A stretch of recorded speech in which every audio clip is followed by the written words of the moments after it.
नमस्कार, स्वागत है आप सभी का be wealthy help life session में। यहाँ पर आपके म्यूचुअल फंड से जुड़े सवालों के जवाब देने की हम पूरी कोशिश करते हैं और आज आपके सवालों के जवाब देने में हमारी मदद कर रही हैं आपकी और हमारी फेवरेट प्रावलीन वाजपेयी। प्रावलीन, बहुत बहुत शुक्रिया वक्त निकालने के लिए। कैसी हैं आप?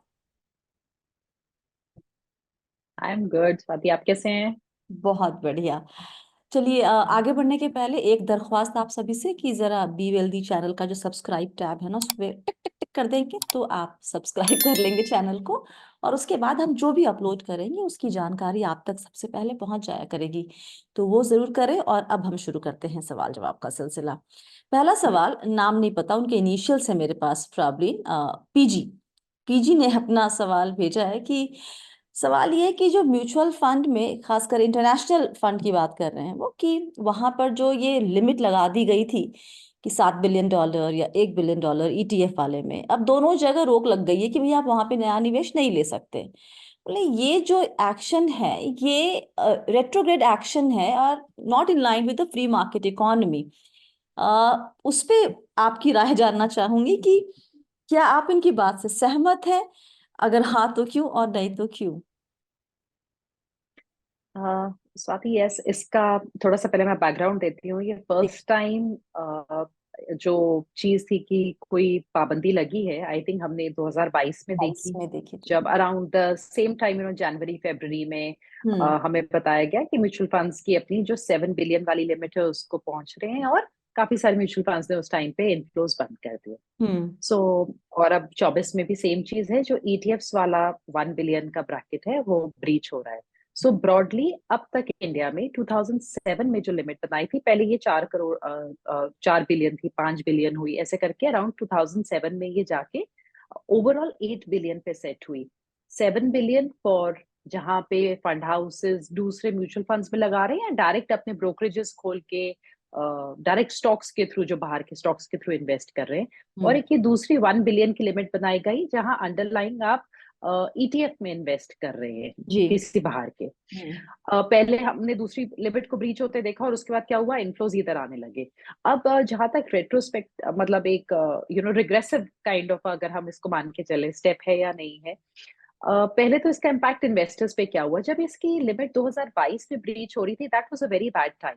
Because hmm. 2022 में हमने देखा यूएस मार्केट्स में ह्यूज करेक्शन आई थी। Correct. Nasdaq corrected by 33%। So ऐसे टाइम पे आप जब डिप पे बाइंग नहीं कर पा रहे हैं, वो अच्छा नहीं था, ऑफ कोर्स। और अब फिर से तो एक, from an investors point of view, even when we are managing portfolios, हमारे लिए भी दिक्कत हो जाती है, क्योंकि अब सपोज करिए आपकी इन्वेस्टर्स की किसी का 20,000 जा रहा है, किसी का 10,000 जा रहा है, आप सारों का रीअरेंज करेंगे कि अब वो पैसा कहाँ जाना चाहिए। दूसरा, स्वाति, कि ये क्यों है, ये फ्री मार्केट इकोनॉमी के इनलाइन है या नहीं है। इंडिया में सारी चीजें, of course we are developing economy, और हमारी करेंसी का हमने लास्ट 10 ईयर्स में देखा है 65 to 70% डेप्रिसिएशन हुआ है। तो कहीं ना कहीं over a period of time RBI has tried कि वो ऐसे थोड़े से मेजर्स रखें जहां पे वो कंट्रोल कर सके रुपी का कन्वर्टेबिलिटी, कि आप कितना पैसा डॉलर्स में कन्वर्ट करके लेट्स से देश के बाहर लेके जा सकते हैं। हम्म। और इसलिए हमारे पास पार्शियल कैपिटल अकाउंट कन्वर्टेबिलिटी है। अब एज एन इंडस्ट्री लेवल अगर हम इस 8 बिलियन को देखें तो बहुत ही कम है, क्योंकि जो यूएस का सबसे लार्जेस्ट फंड है जो इंडिया में पैसा लगा रहा है, उसका अकेले का एयूएम अराउंड $9 बिलियन है, जो आई शेयर्स का एमएससीआई इंडिया ईटीएफ है। हम्म। एंड आई गेस इस टाइम पे जो हमारी ये लिमिट है, ये इंडिया की खुद की म्यूचुअल फंड इंडस्ट्री इस टाइम पे $650 बिलियन के हम्म। करीब है। उसका 10% भी नहीं है। हम्म। राइट। सो मतलब इस चीज पे डेफिनेटली आपके पास फ्रीडम होनी चाहिए कि आप इंडिया के बाहर पैसा लगा सके और जितना चाहे लगा सके। हम्म। बट आई थिंक रुपी को कहीं ना कहीं थोड़ा सा कंट्रोल करने के लिए, कि बहुत ज्यादा डॉलर बाइंग ना हो, that is one of the things I think जो कहीं ना कहीं आरबीआई के माइंड पे है। But at the same time शायद उनके लिए ये चीज अभी प्रायोरिटी भी नहीं है। जब से रशिया और यूक्रेन का क्राइसिस हुआ है, we have seen depreciation of rupee. अभी कल करेक्ट। आप देखिए, ऑल टाइम 2-3 दिन पहले भी जो हिट हुआ है। जी। एंड मेरे ख्याल से इसलिए ये प्रायोरिटी नहीं है। एट द सेम टाइम जो एलआरएस है, जो लिबरलाइज्ड रेमिटेंस स्कीम है, हम्म। उसके तहत एक इंडिविजुअल फैमिली का मतलब हर इंडिविजुअल के पास लिमिट है कि वो 2.5 लाख यूएसडी बाहर भेज सकते हैं, विच इज अराउंड 80 के हिसाब से देखें तो 2 करोड़। हम्म। राइट, सो म्यूचुअल फंड्स उसमें नहीं आते, उसमें हम जब डायरेक्ट स्टॉक्स करते हैं वो आ जाते हैं। तो डेफिनेटली इस चीज को मतलब थोड़ा सा उनको कुछ यहाँ पे मॉडिफिकेशन करने की जरूरत है। या तो आप हमारी जो म्यूचुअल फंड होल्डिंग्स है उसको आप हमारे एलआरआई का ही पार्ट मानिए, या हम्म। आप इंडस्ट्री वाइज लिमिट बढ़ाइए, प्रपोर्शनेटली बढ़ाइए। जब ये लिमिट बनी थी तब रुपी मेरे ख्याल से 45 to 50 के टाइम अराउंड था जब ये 2007 में बनी थी। आई थिंक 40s में होगा इनफैक्ट। तो अब जब हम 1,000 रुपए लगा रहे हैं और बाहर पैसा जाता है कन्वर्ट होके तो 80 के हिसाब से जा रहा है, तो हमारा कम पैसा एक्चुअली बाहर कन्वर्ट होके जा रहा है। तो टेक्निकली तो लिमिट को बढ़ना ही चाहिए था। But yes, let's see, wait and watch. और अपनी दूसरा इस चीज वजह पे है, या अपनी जी, वजह एक और आती रहेगी। चीज, जी। एक और चीज स्वाति, जो लास्ट है टैक्सेशन भी चेंज की गई है ना इंटरनेशनल फंड्स पे, वो भी हम्म। ये दर्शाती है कि कहीं ना कहीं इस चीज पे थोड़ा सा बहुत ज्यादा पुश नहीं है, नहीं है। एक इनडायरेक्ट तरीके से दिस रोकने वेरी की स्ट्रेंज पार्ट, कोशिश है। एक टाइम पर ये इंटरनेशनल एक्सपोजर बहुत जरूरी है, बहुत जरूरी है, बहुत जरूरी है, ये नैरेटिव बिल्ड किया गया, और टू अ सर्टेन एक्सटेंट वो सही भी है। उसके बाद आप एकदम से रोक लगा देते हैं, हालांकि ये सेबी की तरफ से रोक नहीं आई है, ये आरबीआई की तरफ से रोक है, लिमिट उनकी वो लगाते हैं। और फिर एकदम से आपका इंटरनेशनल फंड्स पे किसी कोई बात नहीं कर रहा, अब वो आपके पोर्टफोलियो का हिस्सा होगा भी तो बहुत ही छोटा, धीरे धीरे कम होता चला जाएगा एनी विच वे। या तो बिल्कुल। We can just wait and watch and see कि आगे अब आरबीआई कब लिमिट बढ़ाता है और उसके बाद फिर क्या होता है, क्योंकि जिस तरीके से निवेश होता है फिर उसमें, तो वो नई लिमिट फट दोबारा टच कर जाएंगे तो फिर से रोक लगा दी जाएगी क्या? We have to find some kind of it solution. Has to be a percentage या इनको, ताकि जब बेस बढ़ा तो वो परसेंटेज ऑटोमेटिकली इंक्रीज हो जाए। करेक्ट। एंड स्वाति कहीं ना कहीं रिग्रेसिव ये है, क्योंकि हम चाहते हैं कि एफआईआईज इंडिया में पैसा लगाए, एफपीआई अकाउंट्स आए। हाँ, जब और हम वो हम खुद चाहते बाहर हैं तो लगाने के हम नाम पे फिर रुक जाते हैं। इनडायरेक्टली इस टाइप की कर्ब्स लगा रहे हैं। डायरेक्टली नहीं बोल रहे कि आप नहीं लगा सकते, पर हम डिफिकल्ट बना रहे हैं पैसा बाहर लगाना। So correct. That should be addressed. Alright. Omkar Belpatri ji का सवाल है कि 5 से 6 महीने के लिए अगर निवेश करना हो तो डेट फंड में या डेट कैटेगरी में कौन सा फंड सबसे बेहतर होगा? Short term, liquid, money market? 5 to 6 months के लिए मेरे ख्याल से कैपिटल प्रेजर्वेशन हमारा प्राइमरी कंसर्न होना चाहिए। हम्म। बट नाउ गिवन दैट आप 5 से 6 महीने लगाएंगे तो आपका जो भी पैसा लगा हुआ होगा वो एट स्लैब टैक्स हो जाएगा। तो हम्म। यहाँ पे आप चुन सकते हैं कि इस टाइम पे वाईटीएम्स क्या हैं, तकरीबन जो अल्ट्रा शॉर्ट ड्यूरेशन है जो 3 से 6 महीने का पैसा लगाती है, या फिर लो ड्यूरेशन फंड्स हो गए स्वाति जो 6 to 12 months का पैसा लगाते हैं। आई हम्म। थिंक इन दो कैटेगरीज को देख सकते हैं। ओके। और इसके अलावा इवन आप कॉर्पोरेट बॉन्ड फंड टाइप की कैटेगरी को देख सकते हैं। मतलब चाहे उनका थोड़ा लॉन्गर भी होता है, जो बट हम्म। उनके पास एक मिक्स होता है सिक्योरिटीज का। तो आई थिंक बिकॉज हम हायर इंटरेस्ट रेट साइकिल के ऑलमोस्ट टॉप पे बैठे हैं, हम्म। तो यहाँ पे उतना नुकसानदेह नहीं होगा अगर हमने थोड़ा सा लंबे समय का भी ले लिया, अगर फंड का ड्यूरेशन है तो। ओके। एंड अगर उनकी टैक्सेशन हायर है then he can consider arbitrage funds also, okay, because even for 15% 5 6। हो जाएगा। ओके। या anything I think beyond 3 months it's okay. Okay. अच्छा, एक बात बताएं प्रॉब्ली, नॉर्मली रिटेल निवेशक ना उसके पास बहुत बड़ा चंक नहीं होता है, 4 लाख, 5 लाख, 2 लाख, 1 लाख, उनको उनके लिए वो बड़ा है। लेकिन अगर आप निवेश के लिहाज से देखें तो, क्योंकि सबने सुना हुआ है कि आपके पास अगर लमसम अमाउंट है तो आप अगर 2 महीने बाद या 6 महीने बाद जरूरत है तो आप उसको किसी डेट फंड में पार्क कर दीजिए, उसको आप सेविंग अकाउंट में क्यों रखेंगे, आपको ज्यादा रिटर्न मिलने की गुंजाइश है।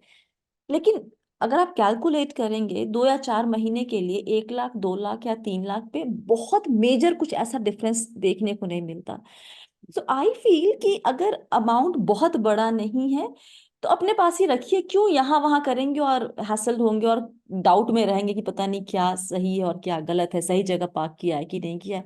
What's your take on this?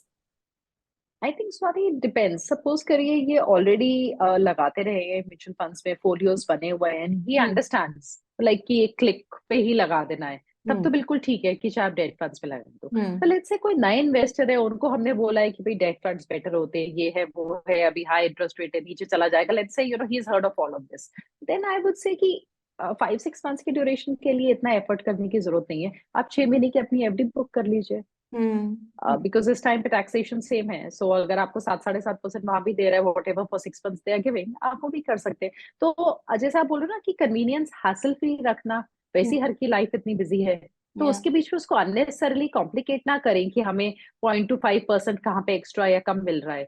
आई और थिंक पॉइंट टू उस फाइव पर बहुत परसेंट का ज्यादा। रिटर्न ना मायने रखता है जब अमाउंट बहुत बड़ा रहता है कभी यस कदम। Yes 1-2 lakh yes. पे 0.25% विल हार्डली कुछ, मतलब क्या ही फर्क दिखेगा उससे। वहां उनकी कन्वीनियंस के बराबर हो जाएगा, तो अगर उनके लिए ज्यादा कन्वीनियंट है अपने बैंक अकाउंट में रखना, या बैंक अकाउंट में हम इसलिए नहीं बोलते ताकि खर्चा ना हो जाए, थोड़ा हम्म साइड पे लाइक आप एफडी बुक कर लीजिए, so that we don't you don't spend it. Otherwise existing investor लगा सकते हैं। ऑलराइट, उदय जोशी जी का सवाल है, दो फंड पे के बीच में शायद वो कंफ्यूज है, क्वांट फ्लेक्सी कैप और पराग पारिक फ्लेक्सी कैप। दो एकदम अलग तरह के फंड हाउस, एक वैल्यू स्टाइल को फॉलो करता है और एक तो खैर कोई स्टाइल ही फॉलो नहीं करता है, वो बस बाजार में क्या चाल है उस चाल को पकड़ने की कोशिश करते हैं। सो जानना चाहते हैं कि किसकी तरफ जाना चाहिए, क्वांट की तरफ या पराग पारिक फ्लेक्सी कैप की तरफ। Difficult one to answer Swati, ये वाला। क्वांट क्या इतना एक्सेप्शनल परफॉर्मेंस रहा है that it's very difficult to ignore that.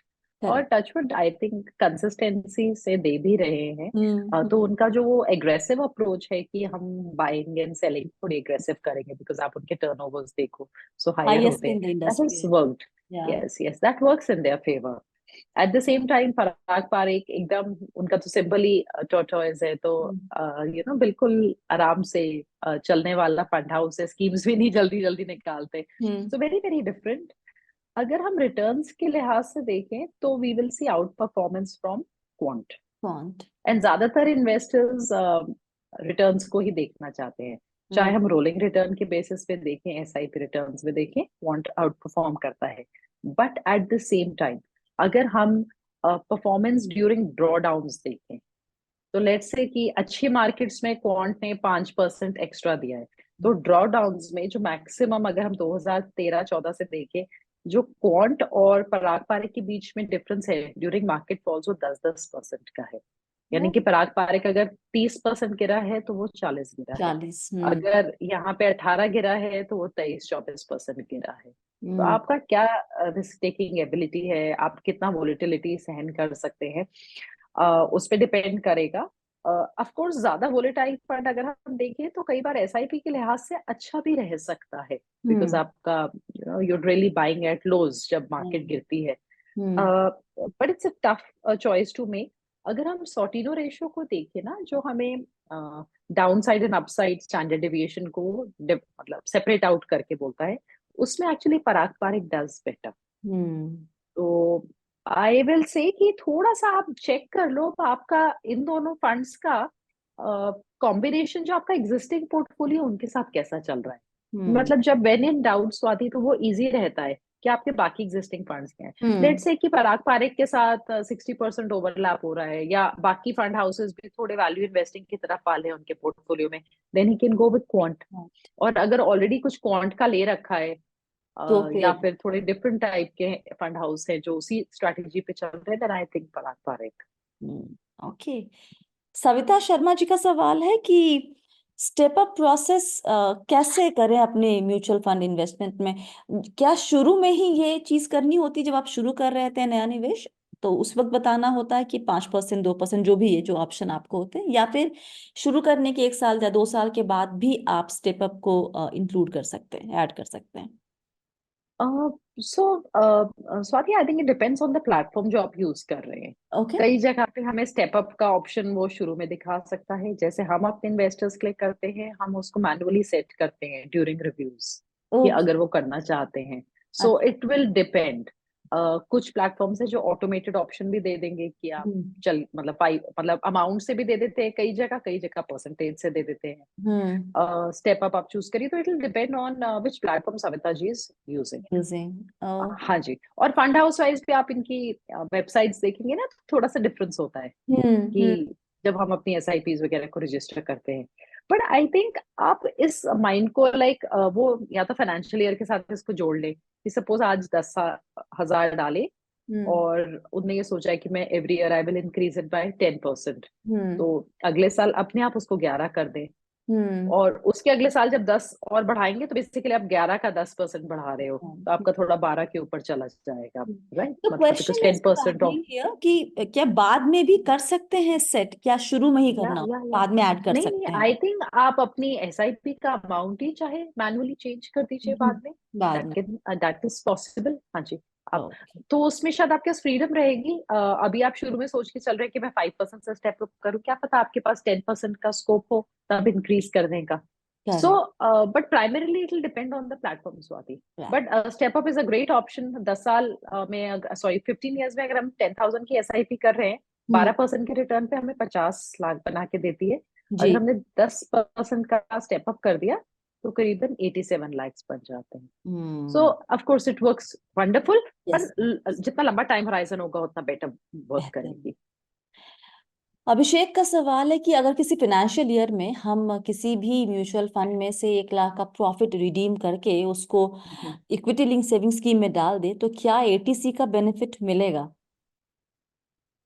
क्यों नहीं मिलेगा, बिल्कुल मिलेगा। आप अगर एक साल में, लेट्स से आपने मार्च की शुरुआत में आपने अपने कोई प्रॉफिट बुक किए हैं, तो हम्म डिपेंड करता है, क्या पता आपका अब 1 लाख के ऊपर लेट्स से हम 25,000 रुपए का प्रॉफिट है और आप उसकी इनको निकाल रहे हैं, तो या तो आप अमाउंट से निकाल लीजिए तो आपका थोड़ा असल वापस आ जाएगा और बाकी आपका प्रॉफिट आ जाएगा उस पे। And hmm. That that can be invested definitely in ATC, ओ। बिकॉज आपका पैसा है जिसपे आपको अपना टैक्स तो भरना ही है। So hmm. हाँ जी। So these two things are not related. ऐसा नहीं है कि आप वहां से, सोर्स ऑफ फंड इम्पोर्टेंट नहीं है एटीसी में। ऐसी कोई मनाही नहीं है कि आप अपना टैक्स या कहीं प्रॉफिट बुक करके वो पैसा नहीं लगा सकते। ओके। मनोज सूरी का सवाल है कि जब आप एसडब्ल्यूपी सेट करते हैं तो उसमें क्या बेहतर ऑप्शन है probably, monthly amount in terms of percentage और exact amount? I prefer the exact amount Swati, hmm because hmm उसमें आपको क्लैरिटी है ना कि जैसे सपोज आपकी रिक्वायरमेंट है कि भाई आपको 40,000 रुपये महीना चाहिए, आप राइट। 40,000 पे सेट कर दीजिए। हम्म परसेंटेज तो फिर वो वेरी कर जाएगा amount. So correct. I feel to have surety in your mind कि इतना पैसा हमारे पास लेट्स से हर महीने की 5 तारीख को आ ही रहा है, आप हम्म अमाउंट से करिए। और जब आपका खर्चा कुछ चेंज हो गया है या बढ़ा है या घटा है, you can always change the amount also. जो आपका एसडब्ल्यूपी का है आप हम्म उसको रीसेट कर सकते हैं। रीसेट कर सकते तो हैं। दोनों ऑप्शंस वैसे मोस्टली अवेलेबल होते अवेलेबल है, लेकिन जो आपकी जरूरत है आप वही करेंगे। अगर 25,000 चाहिए तो 25,000 सेट कीजिए, फिर आप परसेंटेज पे क्यों जाएंगे? राइट। जूरी जूरी जूरी का है सवाल। 47 ईयर्स इनकी उम्र है और बहुत ज़्यादा नॉलेज नहीं है मार्केट का, इसलिए गाइडेंस चाहिए। Kotak emerging equity fund, Mirae asset large cap, Parag Parikh flexi cap और Axis mid cap, Tata small cap, Quant small cap, Nippon India small cap, SBI small cap, कुल 8 स्कीम्स है पोर्टफोलियो में। आर ओनली इन्वेस्टमेंट, इसके अलावा कोई निवेश नहीं है, अकेले हैं, कोई हेल्पिंग हैंड भी नहीं है, प्राइवेट फर्म में काम करते हैं। निवेश की समय सीमा 10 साल की है। जानना ये चाहते हैं कि इस निवेश से कितना पैसा ये जोड़ सकते हैं। गोल है इनका 50 लाख से 1 करोड़, और अभी ये उम्र बताइए कि 47 ईयर्स के ऑलरेडी हैं। अमाउंट 1, 2, 3, 4, 5, 6, 7, 8, 9, 10, 11, 12, 13, 14, 15, 16 हजार के आसपास के इनका निवेश है। 75% अमाउंट जो 16,000 में से डाल रहे हैं वो तो स्मॉल कैप में डाल रहे हैं। जी। सो बड़ा विच इज, एलोकेशन दर ही है सारा। हाँ 3,000 वाला उधर ऊपर जो जा रहा है पराग पारेख और ये सब तो ऐसे ही 1,000 का डाल हम्म रहे हैं। हम्म चलिए अगर हम इसको भी कंटिन्यू रखें, बिकॉज थोड़ा सा डेस्परेशन है स्वाति यहाँ पे कि अच्छा कॉर्पस बना पाए, राइट? तो करेक्ट। अगर वो इस रिस्क को समझते हैं, so it's hmm. Okay, let's even continue, because 10 years में अभी हम फिर चेंज करना शुरू करेंगे अगर पोर्टफोलियो को, मुझे लगता है उसका कोई बहुत ज्यादा मतलब नहीं है। हम्म। अगर हम सेम के साथ भी चले, 16,000 की एसआईपी में अगर हमने पहले 12% का हम रिटर्न ले रहे हैं पोर्टफोलियो पे, तो करीबन 37 lakhs बना पाते हैं, विच इज ये लेस। अगर हम क्योंकि मान के चल रहे हैं कि भाई 75% पैसा तो आपका स्मॉल कैप में है, तो हम 15% रिटर्न अगर पोर्टफोलियो पे लगा लें तो भी करीबन 44 lakhs बना पाएंगे। हम्म। बट अगर ये थोड़ा सा 1-2 साल आगे बढ़ा पाएंगे ना, तो hmm. He reach around that 50 mark।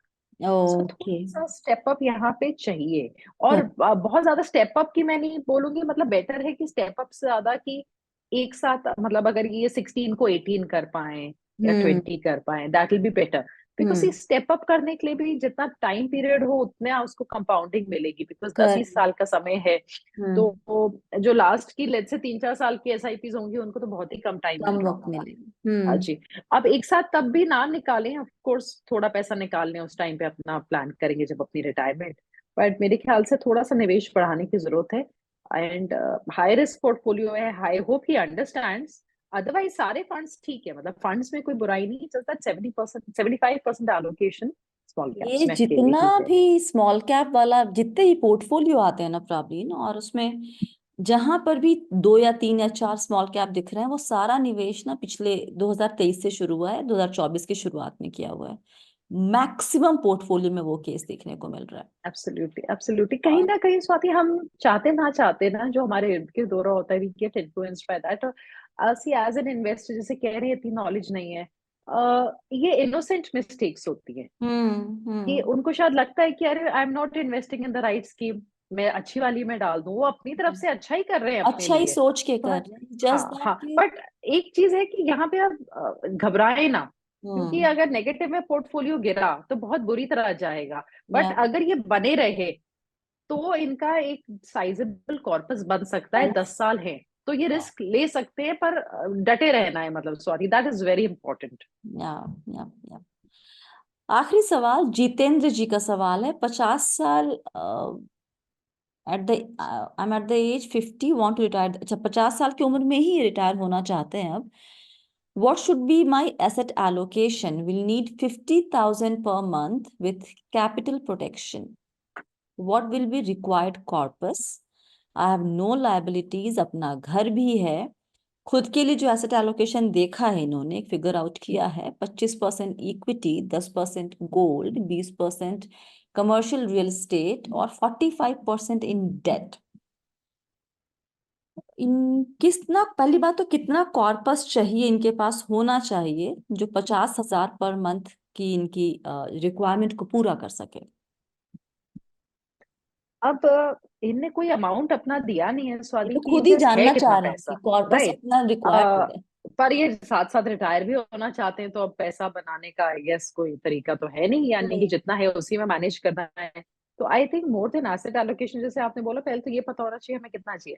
हमने तो एकदम सिंपल SWP के हिसाब से अगर हम चल रहे हैं, तो हम्म। इनको समवेयर बिटवीन 1.7 टू 1.8 करोड़ चाहिए होगा। इनके अगर पास। इनको 50,000 इन्फ्लेशन एडजस्टेड चाहिए, हम्म। यानी कि पहले साल में 6 अच्छा। lakhs निकाले, हम्म। देन नेक्स्ट ईयर इनटू 1.06 बढ़ेगा जो इनका मंथली।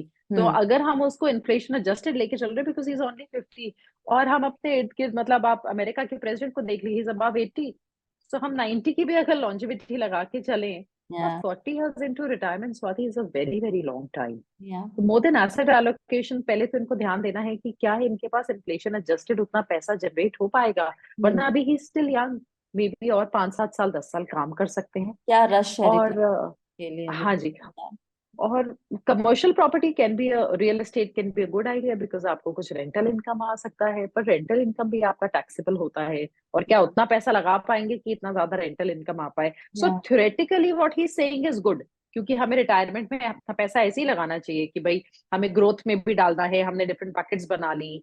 या बट इनने क्योंकि ये नहीं बताया इनके पास कितना पैसा, इट्स इनके वेरी पास, डिफिकल्ट हाँ। टू से कि ये एसेट एलोकेशन क्या इनके लिए वर्क कर पाएगी, या नहीं कर नहीं। पाएंगे। ऑलराइट जितेंद्र जी, अगर आप ये वीडियो देख रहे हैं हमारा, तो एक बार हमारे ईमेल आईडी पर ask@bwealthy.co.in पर जरा ये भी बता दें कि आपके पास पैसा है कितना। आपने सवाल पूछा है कि उसके लिए कॉर्पस कितना चाहिए होगा, लेकिन हमें आपसे जानना है कि आपके पास कितना है।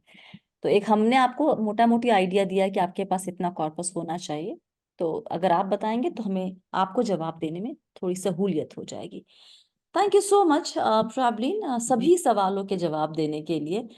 And I love that answer actually जो आपने दिया है, वो जूरी भूयन को, कि आपने कोई भी चेंज नहीं किया उनके पोर्टफोलियो में। अमूमन लोग ये करते हैं कि यार चलो चेंज करवा देते हैं, ये बहुत ही रिस्की पोर्टफोलियो है। और आपने बस इतना एक एक लाइन के साथ कि भाई डटे रहना, गलत नहीं है ये, बस डटे रहने की जरूरत होगी जब ये गिरेगा तब। एंड दैट्स अ बिल्कुल, वेरी वाइज। कन्विक्शन चाहिए बस स्वाति वहां पे उनको क्योंकि चार चार हाँ। स्मॉल कैप मेरी नजर में अटक गया है जाके, और उसमें भी और मतलब चारों अच्छे हैं, बट चारों आई एम अच्छे। हैप्पी टू सी चारों अच्छे फंड्स हैं Yeah, एक्चुअली। yeah, सो चॉइस वाइज उनने इनफैक्ट सारा पोर्टफोलियो अच्छा बनाया है उनने। करेक्ट। चलिए, thank you so much for your time problem, और बहुत माय जल्दी प्लेजर। मिलते हैं नए वीडियो में।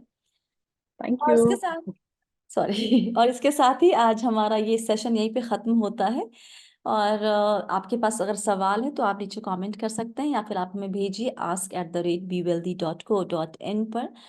चैनल को सब्सक्राइब करना मत भूलिएगा। याद रखिए, आप हैं मेरे यानी स्वाति के साथ, और हम सब हैं बहुत ही सावधानी और समझदारी के साथ अमीर बनने के सफर पर। आप सभी को बहुत सारा प्यार और दुलार। Stay blessed, healthy and be wealthy.